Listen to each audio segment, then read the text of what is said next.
Je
demander à tous les frères de venir devant, tous les papas, si vous voulez bien venir devant.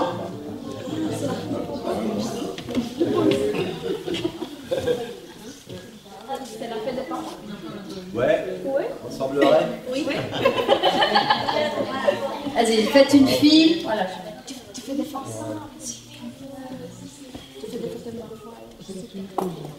C'est pareil, avant d'être famille, c'était pas mal. Et un jour, ça va t'arriver, j'espère. Bon, les frères, souriez quand même. Babe, toi aussi, hein? Vous passez notre jour. Babe, tu peux venir. Mais...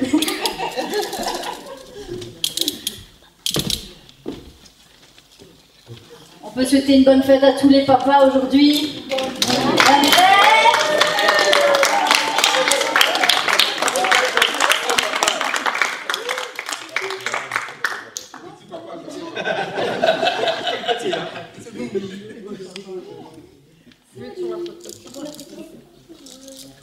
Alors on a un cadeau fait maison et profitez-en bien. Bonne fête au papa et gardez toujours le texte en vue et croyez-le. Amen. Voilà. Amen. Par contre, pasteur, ne sois pas fâché, je te passe en dernier. Tu comprendras pourquoi. Non, c'est normal, c'est moi qui les ai fait ceux-là.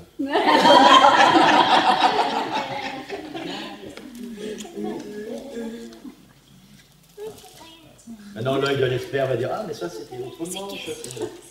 C'est le cœur qui tombe. » Oui, c'est nous. Super.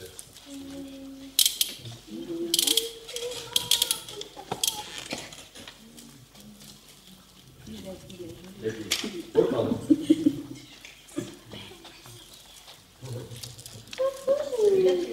Ok.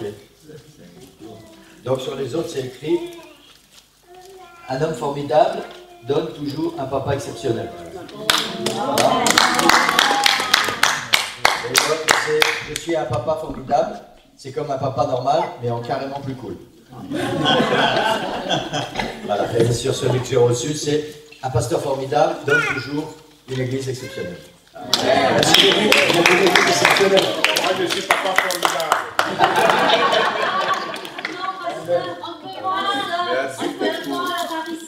Ok. Tourne avec les cartes par ici.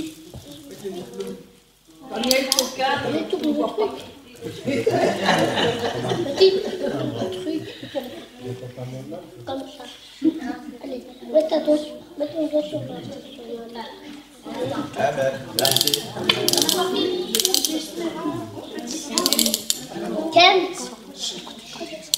Est-ce que nous avons un pasteur formidable?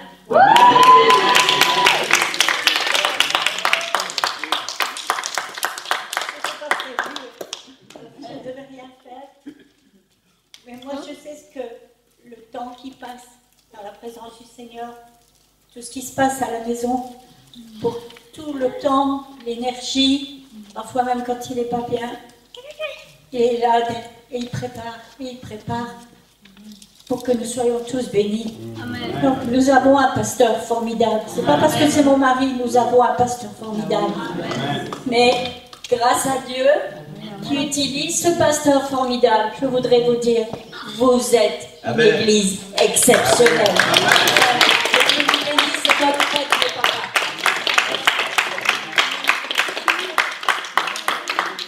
Amen. Bravo Seigneur. Les frères, si vous voulez des compliments, faites comme moi j'ai fait ce matin, je lui ai dit je t'aime avant de venir à l'église.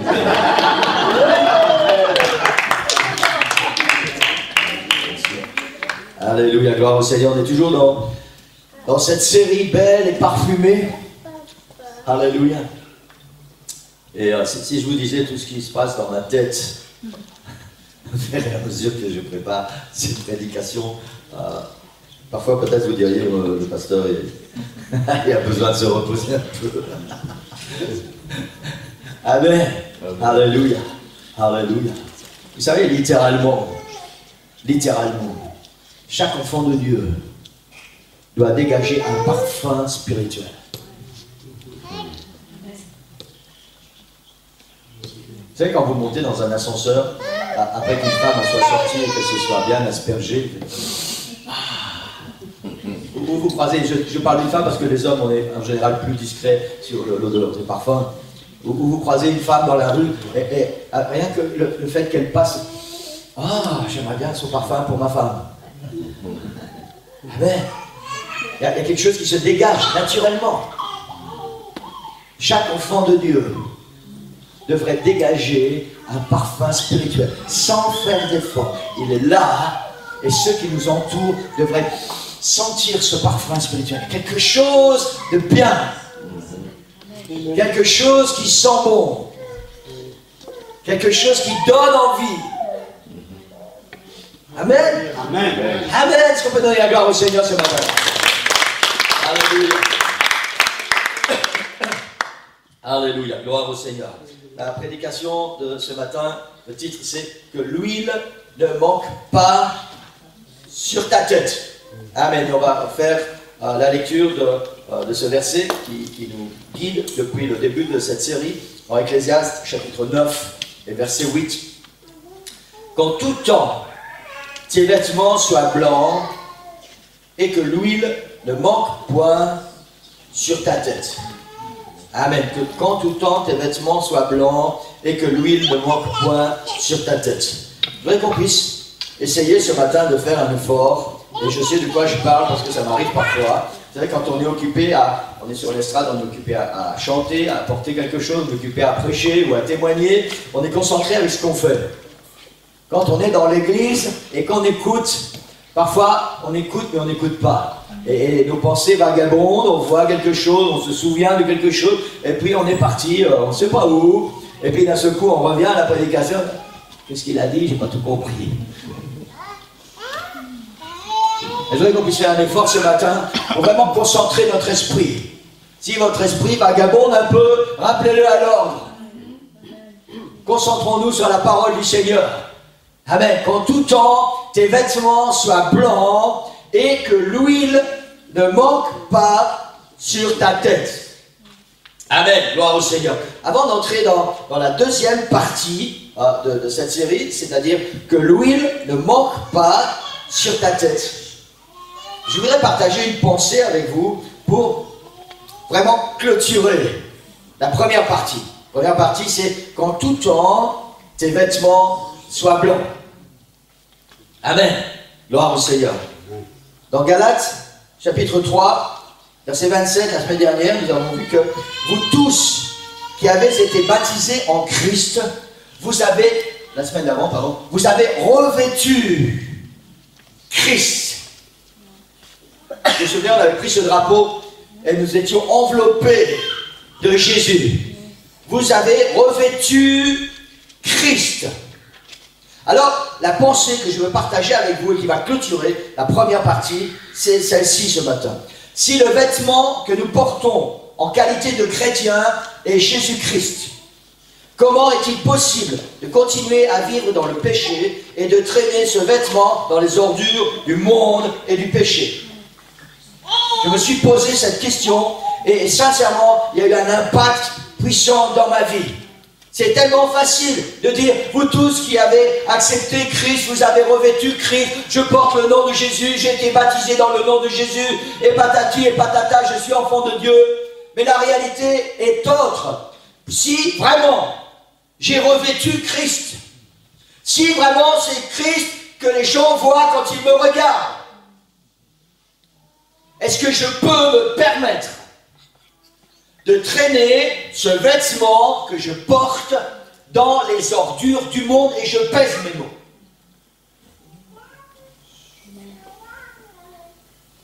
Est-ce que ce nom merveilleux dont je suis revêtu, je peux l'emmener avec moi dans les ordures du monde?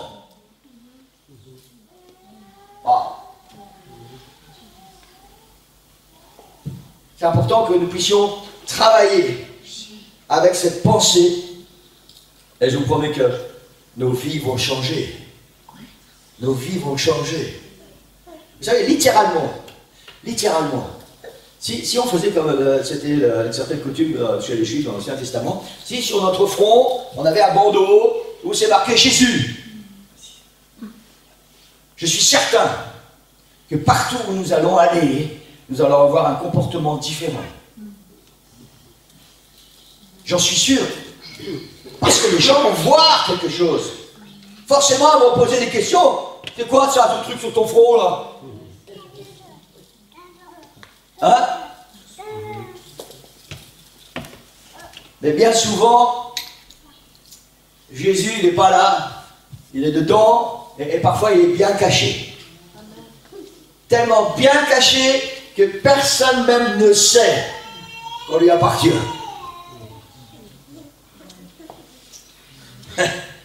Alléluia. Alléluia.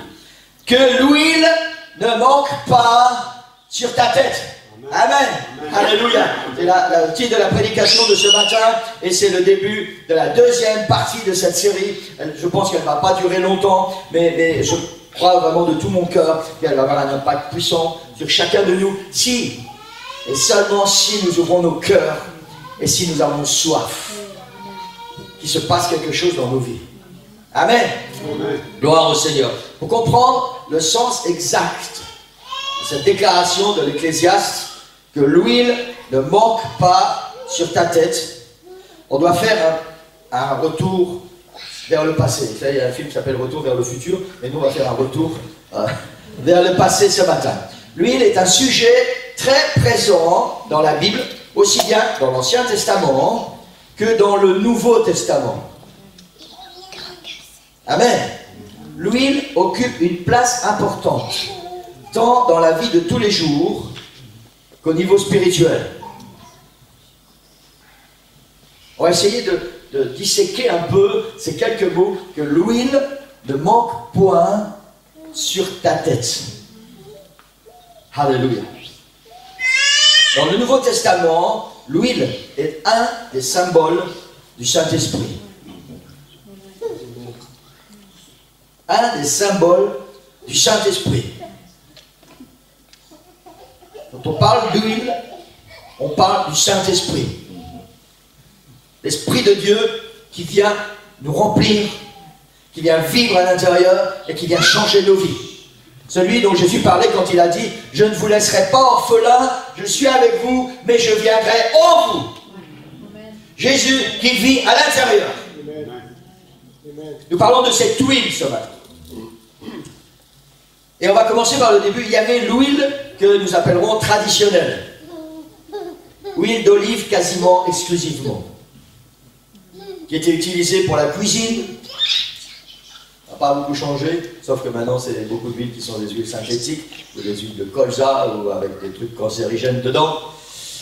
Qui était utilisée pour la cuisine, pour la confection des gâteaux. Ça vous allez voir Christian. Pour la cuisine, vous allez voir sur Linda. Pour l'éclairage des lampes, comme il est parlé dans la parabole des vierges folles et des vierges sages, l'huile était utilisée aussi au niveau médical pour adoucir les plaies.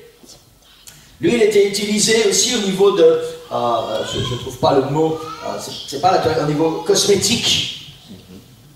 Cosmétique, l'huile était utilisée comme ça. Et il y avait aussi quelque chose qui était assez je suis content de ne pas avoir vécu à cette époque. Traditionnellement, c'était un devoir d'hospitalité de répandre de l'huile parfumée sur la tête de ses hôtes. C'est ce que Jésus a dit à un des hommes qui l'avait invité quand cette femme a répandu du parfum sur les pieds de Jésus. Et cet homme, Jésus dit quoi? C'est quoi ton problème? Il dit, elle a répandu du parfum sur mes pieds. Toi, tu n'as pas versé d'huile sur ma tête quand je suis entré. Et sincèrement, vous savez, je suis content de ne plus vivre à cette époque. Lui et moi, on n'est pas très copains, sauf quand c'est pour faire l'onction d'huile. Ou quand il s'agit du baptême du Saint-Esprit, de l'Esprit du Seigneur. Amen.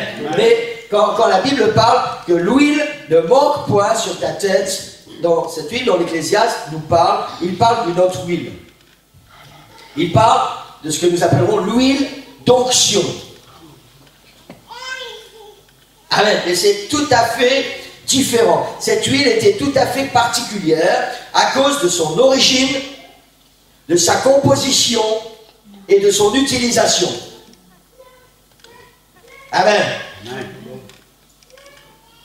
Exode chapitre 30, Verset 22 jusqu'à 25. L'Éternel parla à Moïse et dit, prends des meilleurs aromates, 500 cycles de myrrhe, de celles qui coulent d'elles-mêmes. Je ne vais pas m'étendre ce matin sur les différents composants. Si vous voulez savoir les détails, vous allez sur Internet. De celles qui coulent d'elles-mêmes, la moitié, soit 250 cycles de cinnamome aromatique, 250 cycles de roseau aromatique, 500 cycles de cassis selon le cycle du sanctuaire et un 1 d'huile d'olive. Un 1, ça représente plus ou moins un demi-litre. Tu feras avec cela une huile pour l'onction sainte, composition de parfum selon l'art du parfumeur.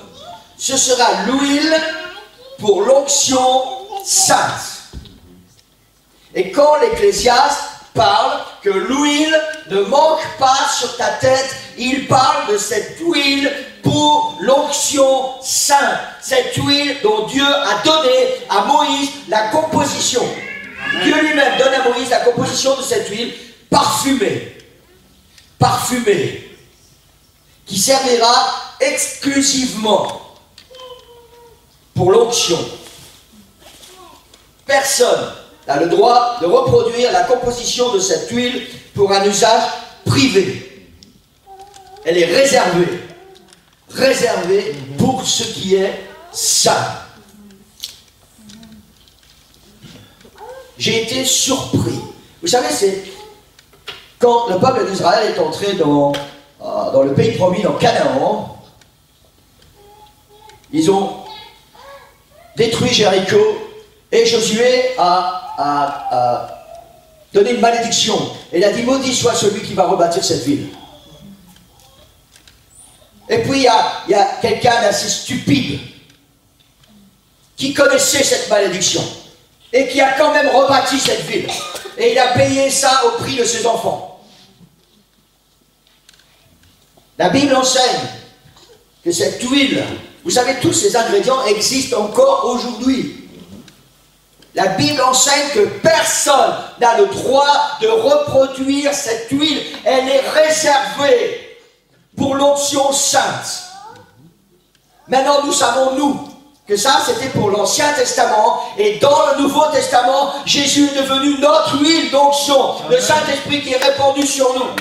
Et pourtant, en préparant ça, j'ai découvert sur Internet qu'il y a des gens assez stupides qui ont osé fabriquer cette même huile et elle est commercialisée, elle est vendue pour être utilisée dans certaines églises.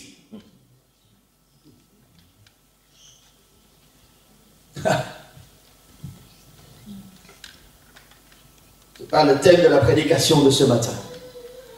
Elle est réservée pour ce qui est saint. En premier lieu, l'huile d'onction devait servir à purifier le tabernacle, ou la tente d'assignation, appelez ça comme vous voulez, et tout ce qui était dans le tabernacle, y compris les ustensiles.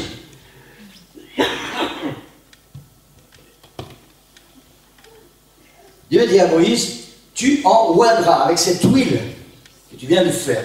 Tu en oindras la tente d'assignation et l'arche du témoignage, donc l'arche de l'alliance, la table, proposition des pains, et tous ses ustensiles, le chandelier et ses ustensiles, l'autel des parfums, l'autel des holocaustes et tous ses ustensiles, la cuve des reins où on devait se purifier avec sa base.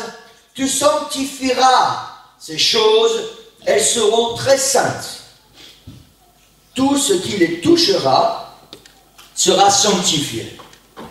Je voudrais attirer votre attention ce matin sur l'importance que Dieu attache à la purification des choses matérielles. Amen.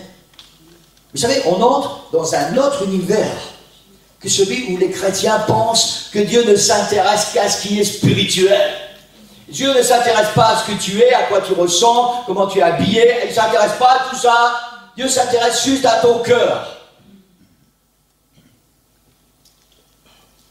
C'est faux, ils disent. C'est faux. Et j'ai été comment je vais dire, focaliser avec cette parole.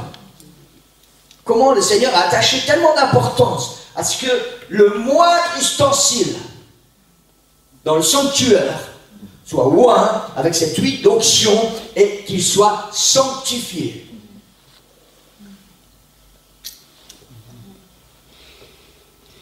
Après tout, ça n'est qu'une tente. Hein.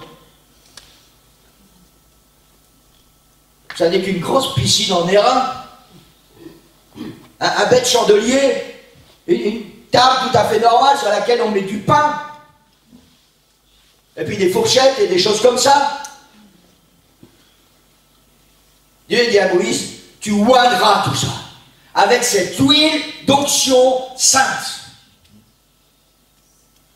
afin de sanctifier.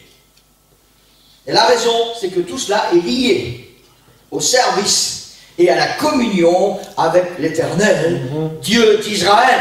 Même si pour nous, ça n'est qu'une table, même si pour nous, ça n'est qu'une fourchette, ou je ne sais pas quoi, tout cela, à partir du moment où ça fait partie de ce sanctuaire, est dédié en contact avec le service de l'Éternel.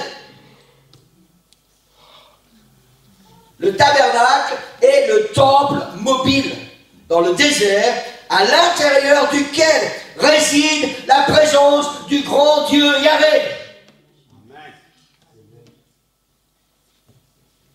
Amen. Amen. Le tabernacle et tout ce qui s'y trouve a été oint de l'huile d'onction afin d'être sanctifié.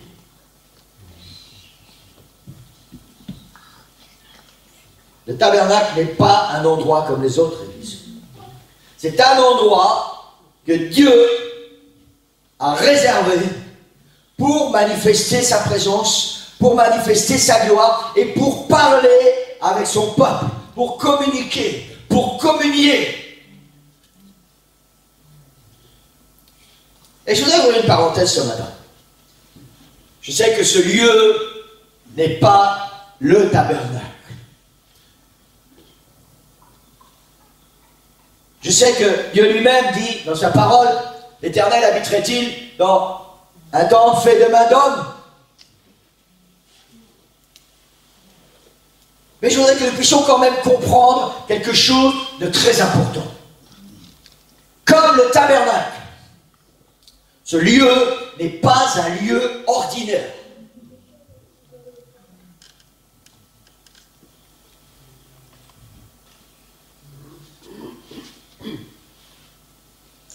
Je me souviens quand nous avons fait la première réunion dans ce lieu,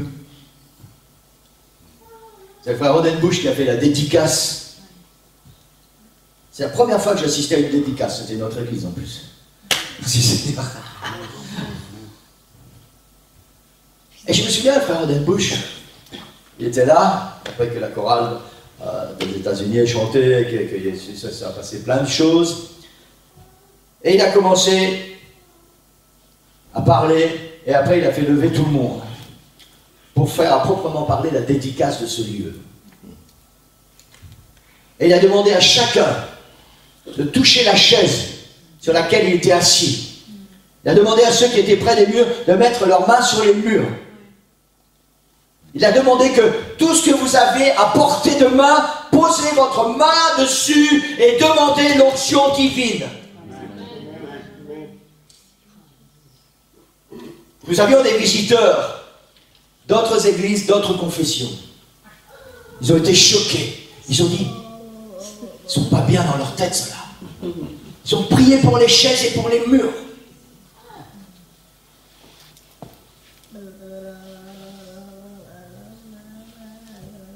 C'est pour cette raison, l'Église, que ce lieu n'est pas un endroit comme les autres. Parce que nous avons demandé au Seigneur une bénédiction spéciale dans ce lieu. Et je voudrais attirer votre attention ce matin. Vous savez, parfois, on vient dans le temple, dans l'église, appelez cet endroit comme vous voulez, on va dire le sanctuaire. On vient dans le sanctuaire et on ne sait pas vraiment où on est. Si on était dans un bal ou dans un bistrot ou dans je ne sais quoi, parfois ça serait peut-être la même chose.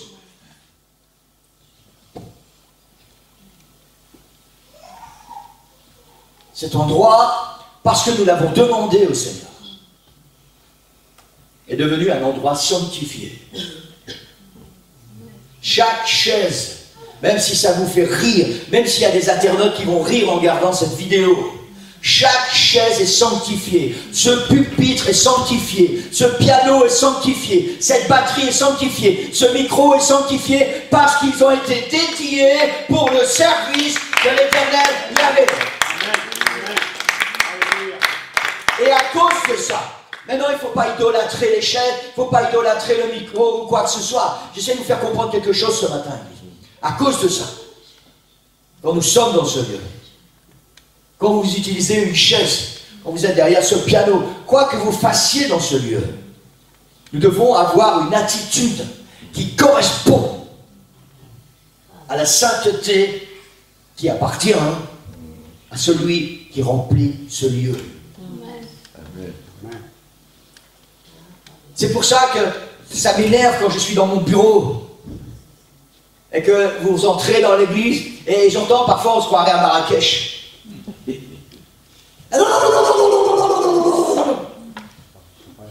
Si encore on se réjouit, on rigole parce que le Seigneur a fait des grandes choses et on est content, on se réjouit, on dit merci Seigneur, tu as fait des miracles. Mais la plupart du temps, je n'entends pas parler du Seigneur.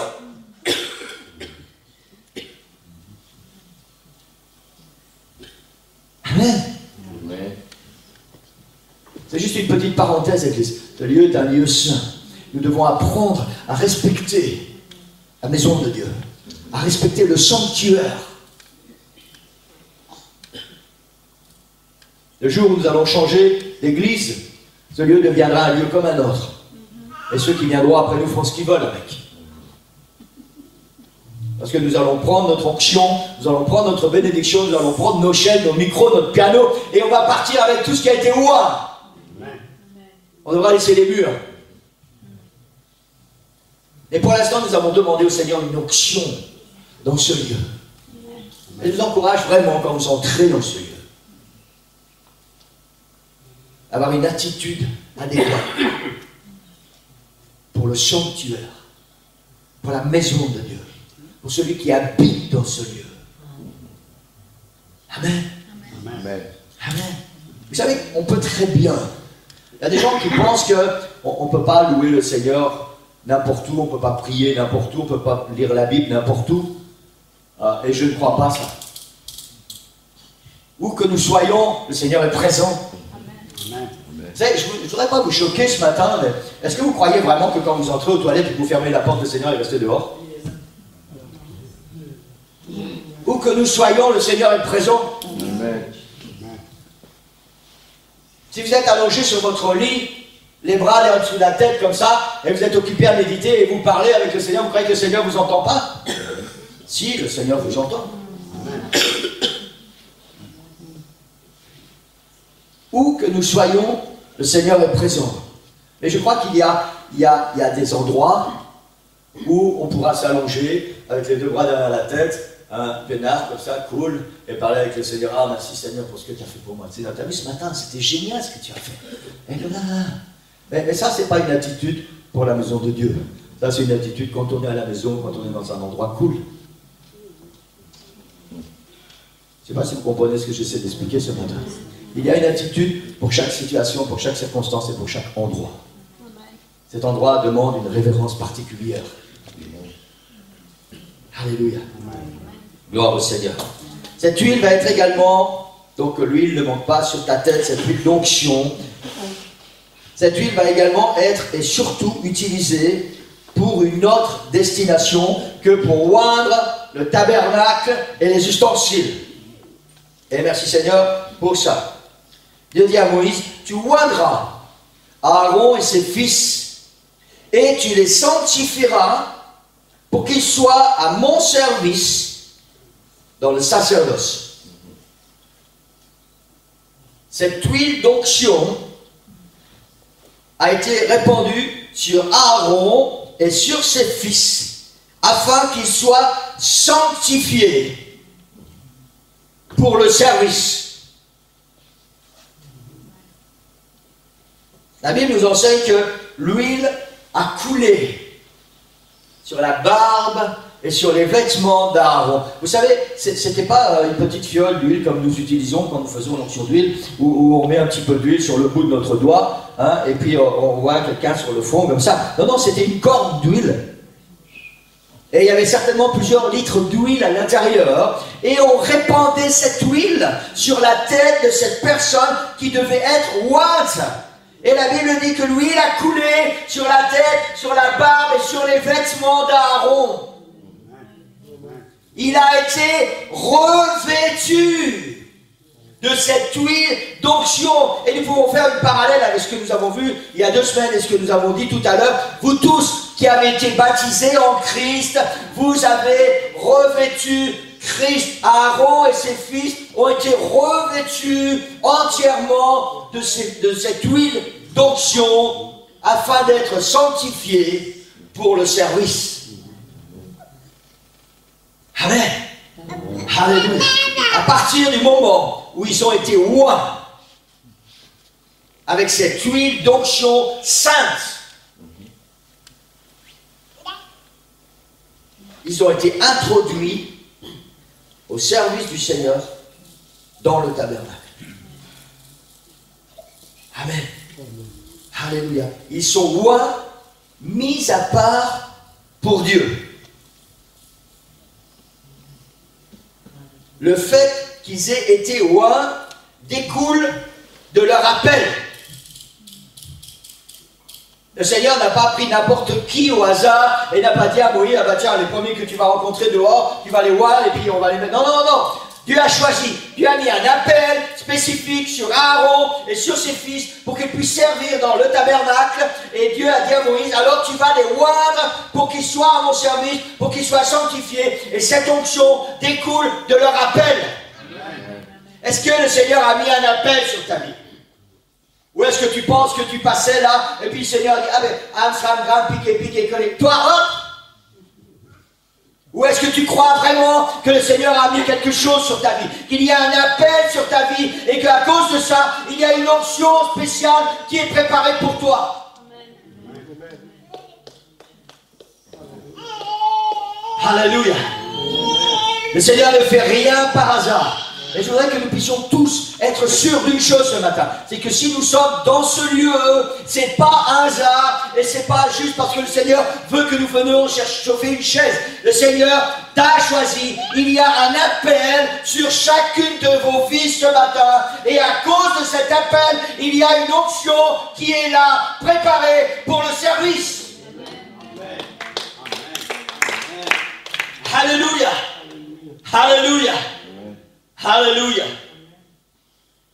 Ils ont été choisis par Dieu. Et ils avaient besoin de l'onction pour accomplir leur appel. L'un ne va pas sans l'autre, Église. Tu ne pourras jamais accomplir un ministère sans l'onction sainte, sans que l'huile soit versée sur ta tête, excusez-moi les sœurs, mais qu'elle coule sur ta barbe et sur tes vêtements. Amen. Alléluia. Alléluia. Chaque enfant de Dieu, chaque chrétien a été choisi par le Seigneur et a reçu un appel personnel pour être à son service. Et comme pour Aaron et ses fils, pour pouvoir accomplir notre appel, il faut, dites avec moi, il faut que l'huile coule sur notre tête, il faut que le Saint-Esprit soit répandu sur nous et qu'il coule dans nos vies. Amen, vous devriez tous être debout en train de crier et de donner la gloire au Seigneur ce matin. Alléluia. Il y a un appel sur ta vie. Il y a un appel sur ta vie. Et à cause de cet appel, il y a une onction qui est préparée pour toi. Une onction sainte pour que tu puisses accomplir ton ministère. Alléluia. Alléluia. Alléluia. Alléluia. la Bible nous parle de plusieurs personnages qui ont été rois. On passe trop vite. Et je vais m'arrêter sur David ce matin. Amen. Tout le monde connaît David, hein? Le roi David. Ce grand roi David. Alléluia. Alléluia. David a été roi par Samuel pour succéder à Saül comme roi d'Israël. Et Dieu dit à Samuel de prendre une corne d'huile et d'aller oindre celui qu'il va lui désigner. Samuel ne savait même pas où il allait et ne savait pas qui il allait oindre. Samuel prit la corne d'huile et l'éloignit au milieu de ses frères. Pour ceux qui connaissent leur Bible, vous savez ce qui s'est passé. Dieu envoie Samuel là où il y a Isaïe et il y a tous ses fils. Certains de ses fils étaient engagés dans l'armée du roi Saül, c'était des militaires. Et Samuel arrive, c'était le prophète. Alors Isaïe dit, waouh, qu'est-ce qui se passe? Pourquoi Dieu t'envoie chez moi? Parce qu'il allait se passer quelque chose. Forcément, si Dieu envoie le prophète chez lui, il va se passer quelque chose. Et Samuel dit, Dieu m'a envoyé pour le futur roi d'Israël. Fais venir tes fils devant moi. Et Samuel attend que Dieu lui désigne celui qu'il a choisi. Et le premier fils passe, vous savez, c'était certainement des grands hommes, bien bâtis, bien musclés. Quelqu'un qui en impose. On parle du futur roi d'Israël que Dieu a choisi. Hein. Et Samuel voit le premier, ah, certainement, Dieu dit non, pas lui. Et le deuxième, aussi beau mec, bien tout comme il faut. Et Dieu dit non, pas lui. Pas lui. Pas lui. Pas lui. Et Samuel commence à s'inquiéter parce qu'on arrive au bout. Hein. Bon, il avait beaucoup de fils, mais quand même, pas lui. Samuel dit, c'est pas possible, c'est tu m'as envoyé ici. Pour voir le futur roi d'Israël. Et tous les fils sont. Il m'a dit, pas lui, pas lui. Et Samuel dit à Isaïe, par hasard, est-ce qu'il est encore un fils? Pauvre David. Et Isaïe dit, ah ouais, j'avais oublié. Il y a encore le petit gamin là qui est en train de garder les moutons. Vous savez, le petit jeune homme sans importance. Tout à fait indifférent. Personne n'attache d'importance. Il se souvenait même plus qu'il avait un fils qui s'appelait David.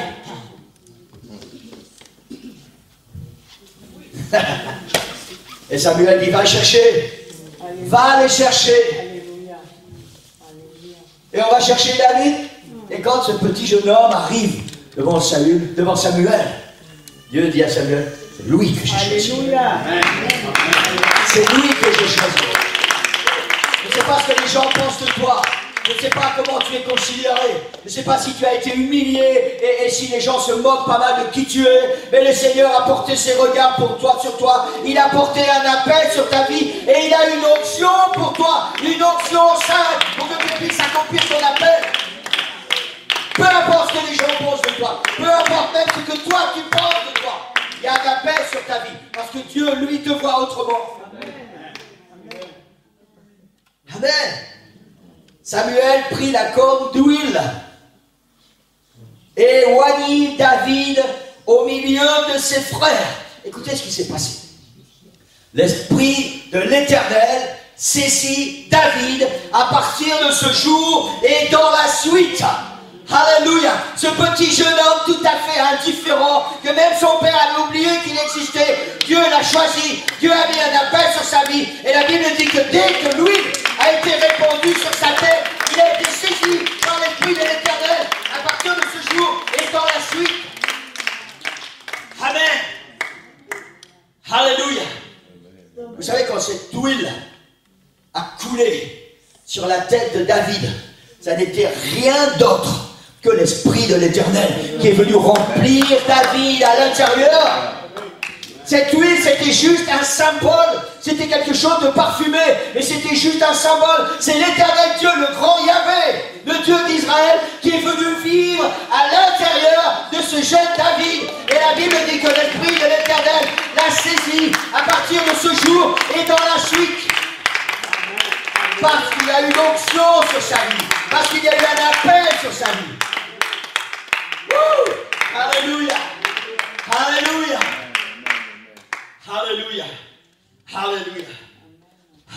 savons ce que Dieu déclare à propos de ce jeune David. Il est dit dans Actes 13, 22, il dit, il leur suscita pour roi David, auquel Dieu a rendu ce témoignage. J'ai trouvé David, fils d'Isaïe, homme selon mon cœur. Alléluia. Tous les grands frères de David avaient beau être beaux, ils avaient beau être grands, ils avaient beau être bien bâtis, ils avaient beau avoir une expérience militaire. Dieu dit, j'ai choisi le petit berger David, parce que lui, c'est un homme selon mon cœur.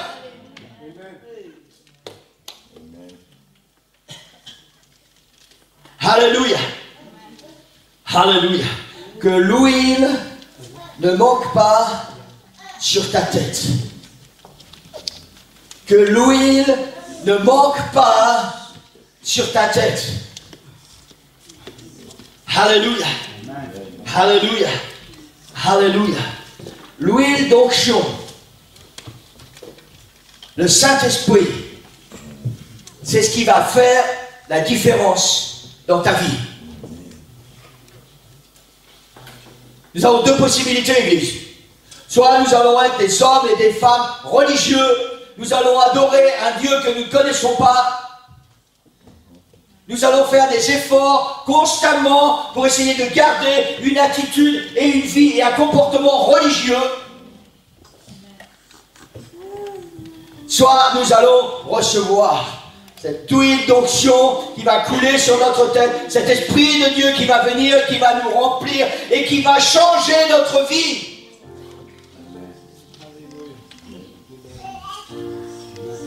Alléluia. Alléluia.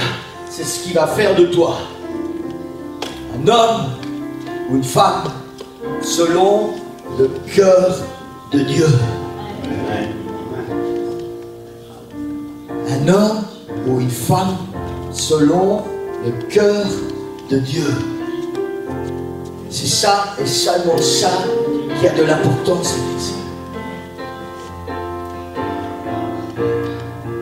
Seigneur, parle à quelqu'un ce matin. Je voudrais qu'on puisse se lever pour ceux qui peuvent.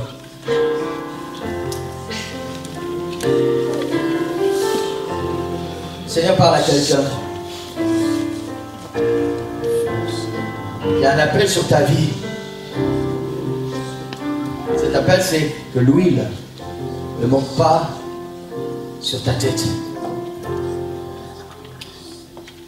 Le Seigneur te dit que l'huile ne manque pas sur ta tête. Alors, il y a deux possibilités ce matin. Soit nous n'avons jamais été baptisés du Saint-Esprit, avec le signe extérieur d'y parler en d'autres langues. Et le Seigneur veut mettre cette huile sur ta tête ce matin qui va couler sur ta barbe et sur tes vêtements. Le Seigneur veut te remplir de sa présence. Soit tu as déjà reçu ça, parce que la Bible dit que l'huile ne manque pas. Soit tu as déjà reçu, mais tu t'es empressé de faire un shampoing pour laver les cheveux et tu as mis le vêtement dans la machine à laver. Et il n'y a plus cette onction de l'Esprit du Seigneur sur ta vie. Et ça, c'est la deuxième possibilité ce matin. Il y a de l'huile pour toi, préparée, qui va être versée sur ta tête.